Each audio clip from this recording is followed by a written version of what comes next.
Fala pessoal, na aula de hoje nós vamos falar sobre o sistema muscular. Irei apresentar alguns conceitos básicos e as generalidades desse sistema.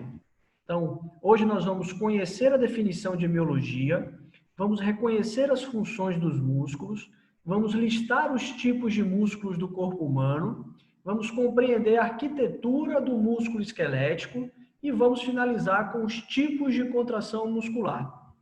Então, primeiramente, a gente tem que entender que a ciência que estuda os músculos se chama miologia.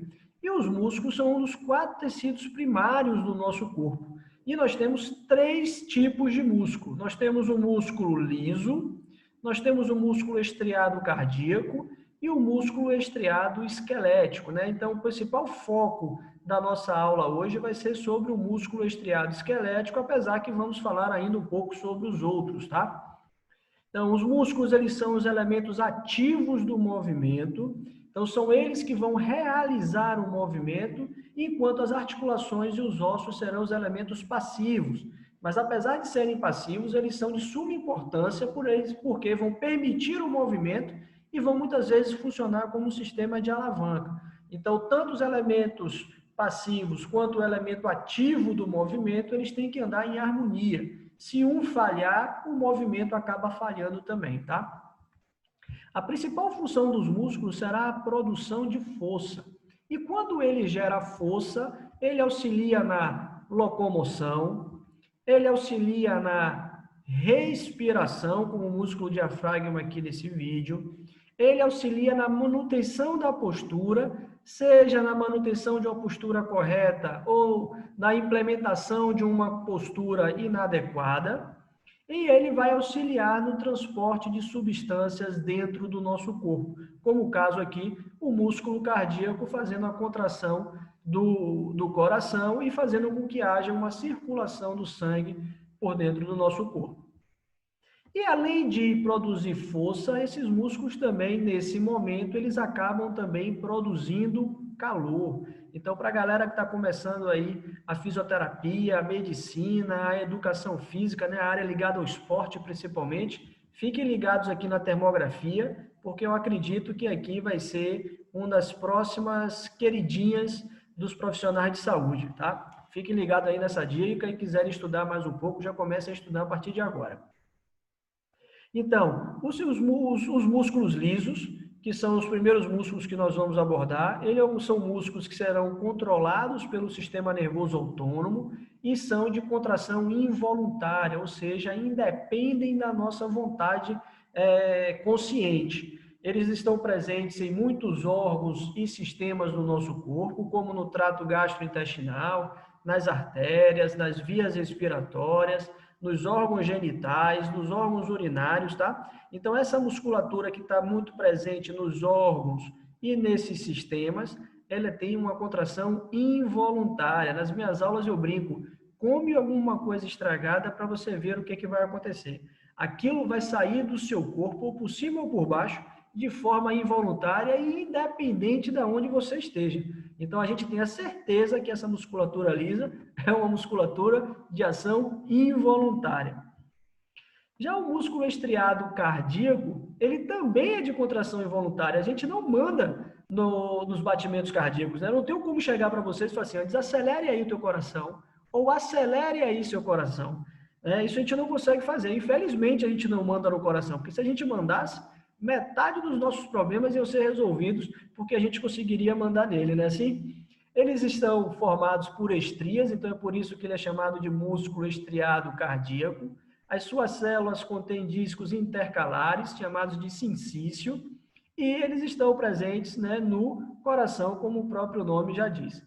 Então, o músculo estriado cardíaco é o músculo que vai formar a região do coração aqui, a parte média aqui do coração, que nós chamamos de miocárdio, né? Então, muitas vezes, quando a gente falar de miocárdio, saibam que nós estamos falando do músculo estriado cardíaco, tá? E o músculo estriado esquelético é aquele músculo que está preso no esqueleto, que vai ser o foco da nossa aula. Esse sim, esse músculo ele tem uma contração voluntária. E eu brinco nas aulas de novo, né? Na balada, na festa, eu só mexo o meu esqueleto se eu quiser. Se eu quiser ficar parado, eu fico também, eu não preciso me movimentar. Então, esse músculo, ele é o único que ele tem uma ação voluntária. E aí, para desespero da maioria dos estudantes que reclamavam de 206 ossos, né? Os músculos, eu vos apresento 600 músculos, né? No mínimo. Então, nada é tão ruim que não possa piorar. Então, no nosso corpo, nós temos mais de 600 músculos.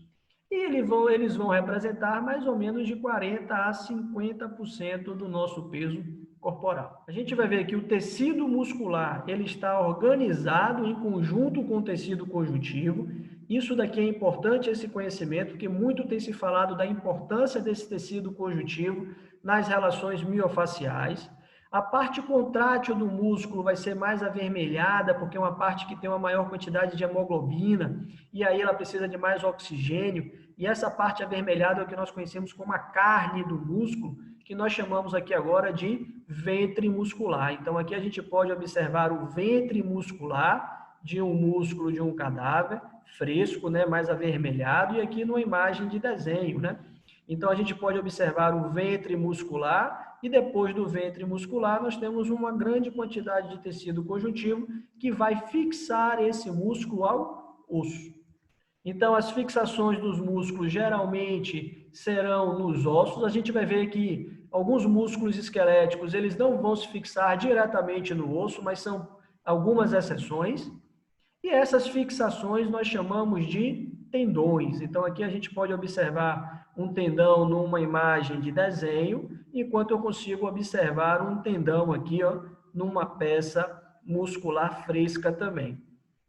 E se essa fixação não for numa forma cilíndrica, como acontece aqui no tendão, for numa forma laminar, essa parte laminar agora nós chamamos de aponeurose. Então, a gente tem aqui um exemplo aqui de uma aponeurose, que é a aponeurose epicrânea. Tá? E aqui é outra aponeurose, que é a aponeurose dos músculos do abdômen. Então, reparem que é diferente essa inserção, por exemplo, desse músculo aqui chamado de bráquio radial, que vai estar fixo através de um tendão, que tem um formato mais cilíndrico.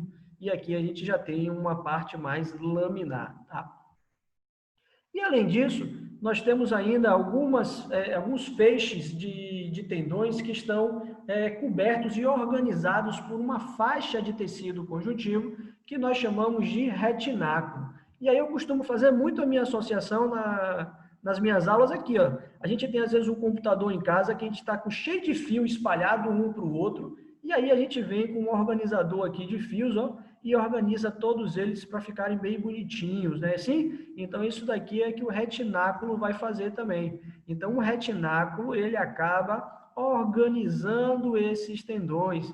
Então, aqui, por exemplo, a gente tem um retináculo flexor na região do punho aqui, porque a gente tem vários tendões nessa região indo para os dedos. A gente vai encontrar um retináculo também importante lá nos músculos do pé, lá na região do pé. Então, aqui a gente tem outro retináculo, que é o retináculo extensor. Então, aqui eu visualizo o retináculo flexor e o retináculo extensor, organizando, digamos assim, esses tendões dos músculos extensores. Entretanto, alguns músculos, ao invés de se prenderem nos ossos, eles podem se prender em outras estruturas, como na cartilagem, na pele ou até em outros tendões.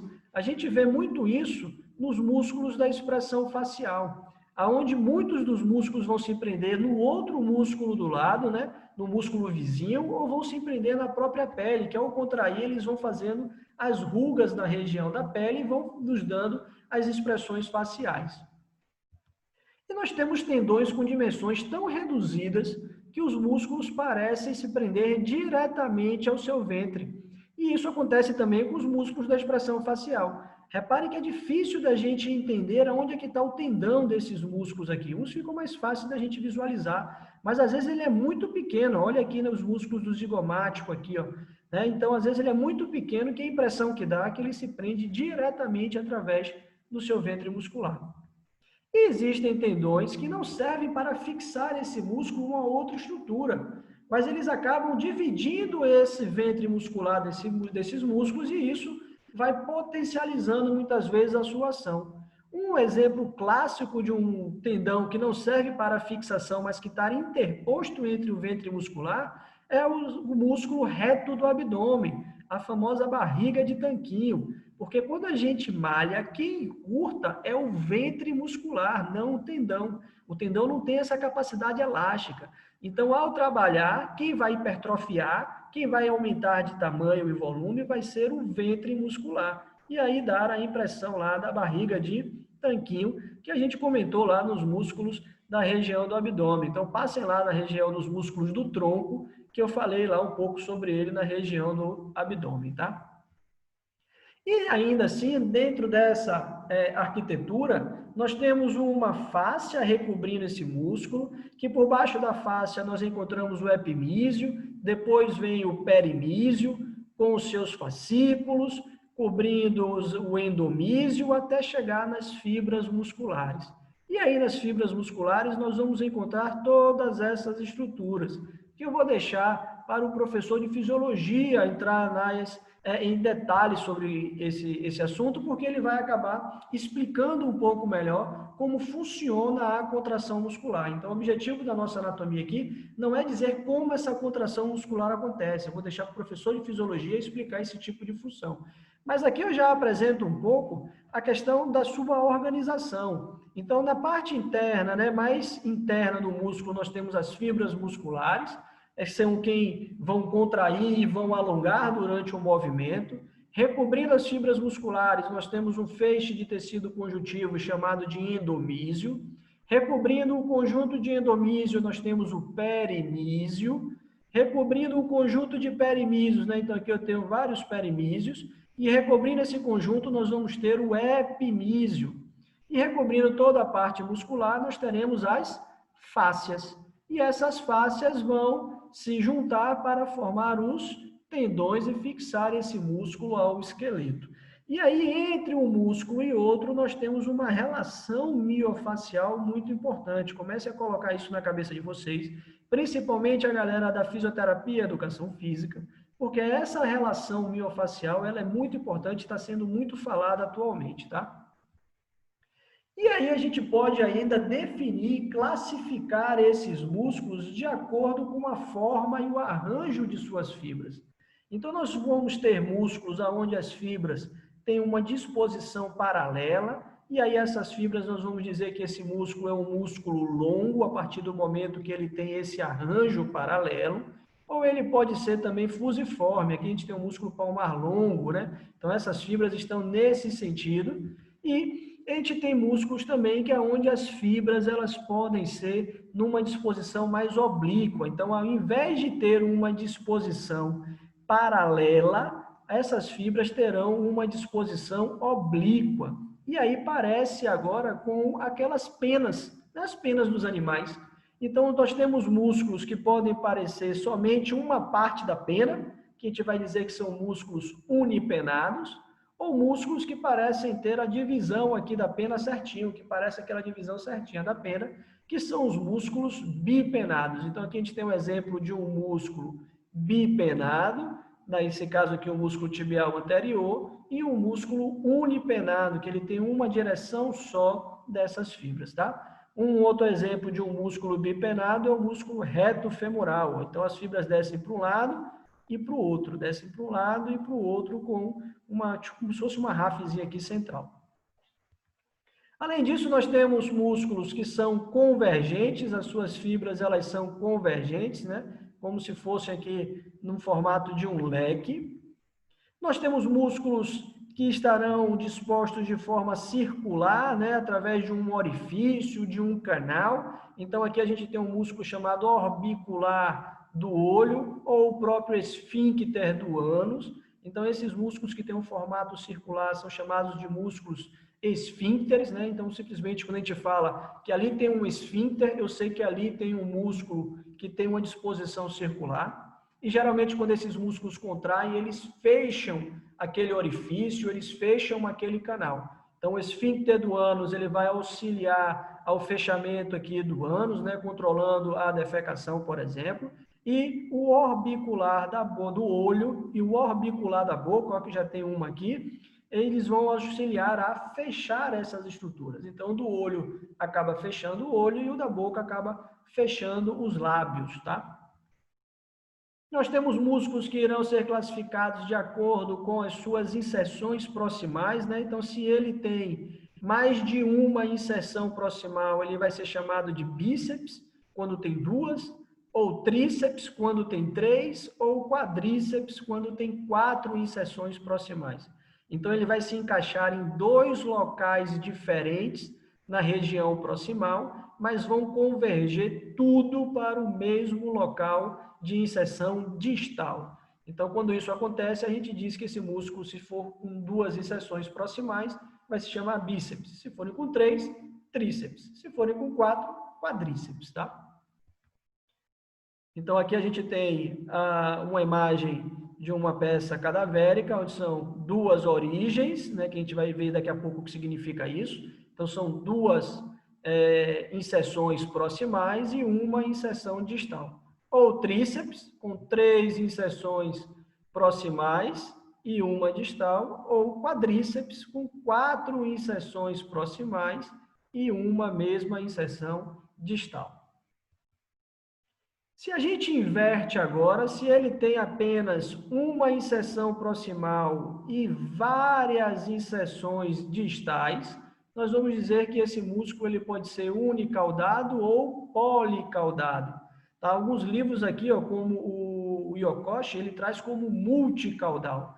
Então, por exemplo, aqui o tendão flexor profundo dos dedos, com alguns tendões que vão para os dedos. Aqui nós temos um exemplo da parte extensora, o músculo extensor dos dedos, né? Então, esse aqui, por exemplo, é um músculo policaudado. Quanto ao número de ventre musculares, se ele tem mais de um ventre muscular, ele vai ser chamado de digástrico. Então, aqui a gente tem um músculo, que não é à toa que esse músculo aqui se chama digástrico, porque ele tem 2 ventres musculares. Mas se ele tiver mais de 2 ventres musculares, ele vai ser poligástrico, como é o caso do reto do abdômen.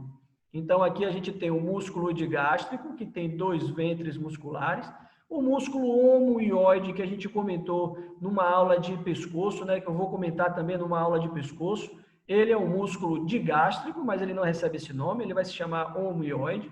E aqui tem um exemplo clássico do abdômen que a gente já viu, do reto do abdômen. Ele pode ter também o seu nome relacionado não só ao arranjo das fibras, né, ou classificado de acordo com o arranjo dessas fibras.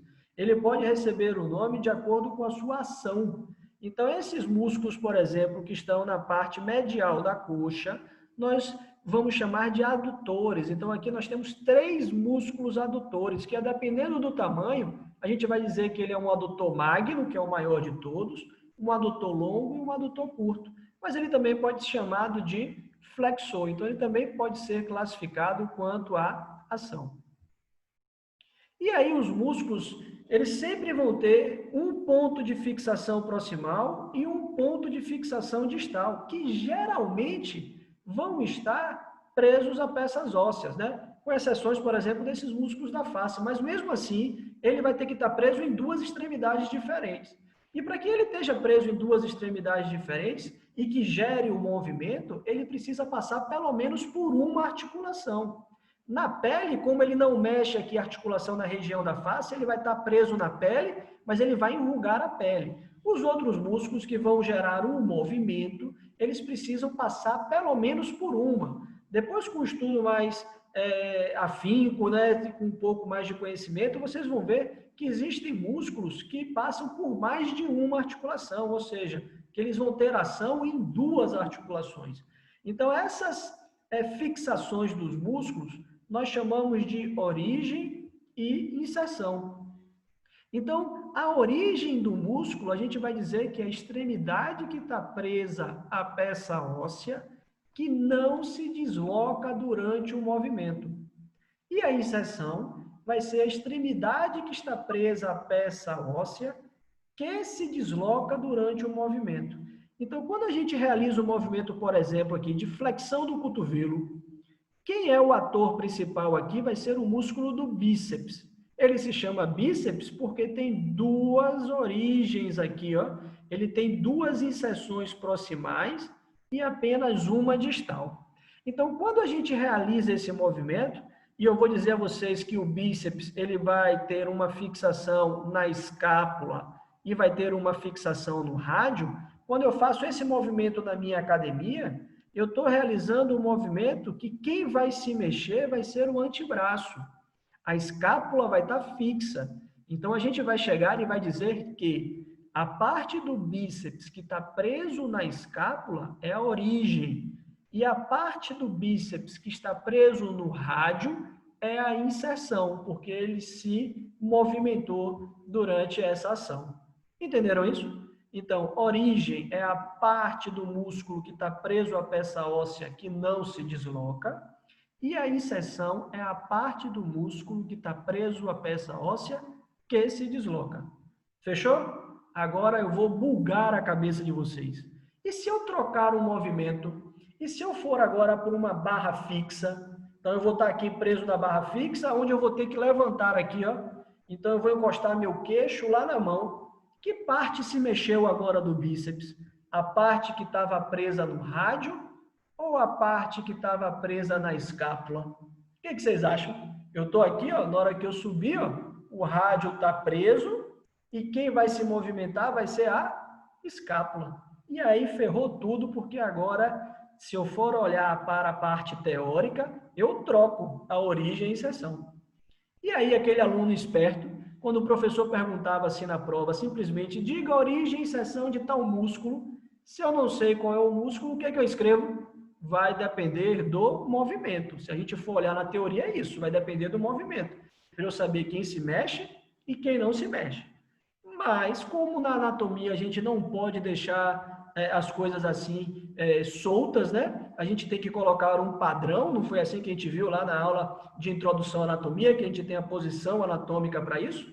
Então, a origem, a gente vai dizer que vai ser sempre aqui, ó, a inserção proximal. Então, alguns autores hoje não chamam mais de origem. Eles vão dizer que o bíceps tem a sua inserção proximal na escápula e a sua inserção distal no rádio. E isso vai ser independente do movimento, porque vai estar relacionado à posição anatômica, que é estática. Beleza? Então, nos livros, vocês podem encontrar, assim, quando vocês forem estudar os músculos, vocês podem encontrar um quadrado que vai estar lá o nome do músculo, origem, inserção e ação, por exemplo. Mas nos livros mais novos, vocês vão ver nome do músculo, inserção proximal, inserção distal e ação. Então, geralmente, quando a gente fala de origem, a gente está relacionando a inserção proximal. Quando a gente fala de inserção, a gente está falando sobre a inserção distal. Coloquem isso na cabeça de vocês para que não altere com o movimento, tá, pessoal? Para ficar mais fácil de vocês entenderem os quadros que aparecem nos livros de vocês. Em relação à ação muscular conjunta, toda vez que a gente tem uma ação muscular, a gente vai ter um músculo que nós chamamos de agonista. Então, quem é o agonista? Vai ser aquele músculo motor primário, ou seja, é o músculo que se contrai para produzir um movimento específico. Traduzindo, o músculo agonista é aquele que realiza a ação, é o principal ator daquela ação. Depois a gente tem os auxiliares ou motores secundários, que são os músculos que vão auxiliar o agonista na execução do mesmo movimento, mas eles vão ter uma ação menor, eles vão ter uma força menor, tá? Eles vão ter uma atuação, digamos assim, em segundo plano. Primeiro é o agonista, que é o ator principal, depois a gente tem os atores coadjuvantes, que são os auxiliares ou motores secundários. E depois nós vamos ter os antagonistas. Os antagonistas são aqueles que vão se opor à ação. Tá? É o músculo que provavelmente vai estar situado no lado oposto do agonista. Tá? Ele se opõe à ação, que se ele não quiser, não tem movimento. Então, durante a minha flexão do cotovelo, quando eu contraio o meu bíceps, o tríceps que está lá atrás, ele precisa permitir o movimento. Ele precisa relaxar para que o movimento aconteça. Se ele contrair, meu cotovelo não vai para lugar nenhum. Então, durante a flexão do cotovelo, a gente tem o bíceps como agonista e o tríceps como antagonista. E isso vai inverter quando eu faço a extensão. Então, quando eu faço a extensão do cotovelo, o tríceps é o agonista e o bíceps se torna o antagonista. Então, não adianta que o músculo ele não vai ser agonista sempre. Vai depender sempre do movimento. E, além disso, nós temos ainda mais duas outras classificações, que são o sinergista, que são os músculos que evitam movimentos indesejáveis, que podem acontecer durante a contração do agonista. Então, às vezes, o agonista, numa força excessiva, pode ter uma tendência, por ação de vetor de força, tirar o osso daquele alinhamento durante o movimento, e aí o sinergista entra para manter aquele movimento no trajeto correto. E aí a gente vai ter ainda os fixadores, que são os músculos que muitas vezes são chamados de sinergistas também, mas que eles vão muitas vezes estabilizar o osso que precisa ser o ponto fixo. Então, por exemplo, na hora que eu faço uma flexão do cotovelo numa barra na minha academia, quem realiza a ação é o bíceps, então ele é o agonista. Quem se opõe é o tríceps, que é o antagonista. Mas, por exemplo, os meus músculos paravertebrais, o meu abdômen, eles precisam fixar o meu tronco para que eu possa realizar esse movimento de forma correta. E esses músculos seriam os fixadores. E quando a gente vai para os tipos de contração muscular, nós temos dois tipos de contrações musculares básicas. Nós temos uma contração chamada contração isométrica. Quando eu falo isométrica, eu estou dizendo mesmo tamanho, ou seja, as fibras musculares elas não se encurtam, tá? Elas mantêm o mesmo comprimento, mas elas geram força. Então, geralmente eu brinco nas minhas aulas que é aquela contração feita lá na tropa de elite, onde ele está fazendo o treinamento e tira uma granada e dá uma granada para o 02 ficar segurando a granada, né? Assim? Então, segura aí 02, você estava dormindo, agora fique acordado e mantenha essa granada aqui nessa posição. Se você deixar essa granada subir ou descer, você vai explodir todo o batalhão, né? Então, a contração isométrica é aquela contração que a gente gera força, mas não gera movimento. Agora, quando eu gero força e gero movimento, a gente diz que essa contração é uma contração isotônica. Então, a contração isotônica ainda pode ser dividida em duas partes.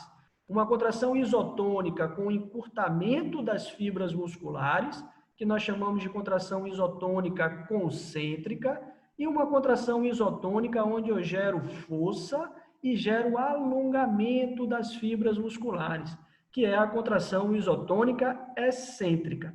Então, esses três tipos de contração aqui são os três tipos de contrações básicos que nós temos. Isométrico, produz força, mas não gera movimento. Isotônico concêntrico, produz força, mas gera movimento, realizando um encurtamento da musculatura. Contração isotônica excêntrica, gera força, gera movimento, mas o movimento vai ser no sentido do alongamento das fibras musculares. Então, quando a gente junta os ossos, as articulações e os músculos, nós vamos formar um sistema que nós chamamos de sistema de alavancas. Esse sistema vai otimizar a força, a velocidade e o alcance necessário para qualquer movimento. Então, as articulações elas vão funcionar como fulcro, os músculos vão funcionar aplicando uma força e os ossos vão sustentar a parte do corpo que precisa ser movimentada.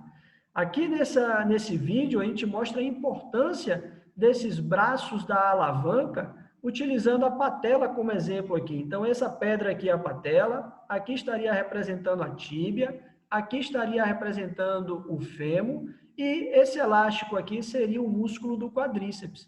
Reparem que quando a patela está, a força que o cara faz para fazer a extensão desse joelho é muito pequena. Mas quando ele tira a patela, quando ele altera esse braço aqui de força, ele acaba tendo que realizar mais força do que precisaria fazer. Então, a patela aqui, na verdade, ela não está à toa ali no nosso joelho, ela não cresceu à toa ali, né? Justamente para aumentar e potencializar a força do quadríceps. Os indivíduos que por algum motivo perdem a patela, eles automaticamente perdem a força de quadríceps por uma alteração nesse sistema de alavanca. O pessoal da física ainda vai estudar muito aí as alavancas na aula de cinesiologia, o pessoal da educação física também estuda bastante sobre isso. E aí, são os nossos livros de escolha, né? Quando a gente vai estudar alavanca, a gente acaba indo para outros livros, né? Para a parte de cinesiologia, mas para a parte básica de conceitos e generalidades desse sistema, automaticamente esses são os nossos livros de escolha. E aí, não tenham medo de ir devagar, só tenham medo de ficar parado. Então, a gente não pode ficar parado, vamos nos movimentar, porque um passo à frente, nós já não estamos no mesmo lugar, não é assim? Um grande abraço, galera, gratidão, até a próxima.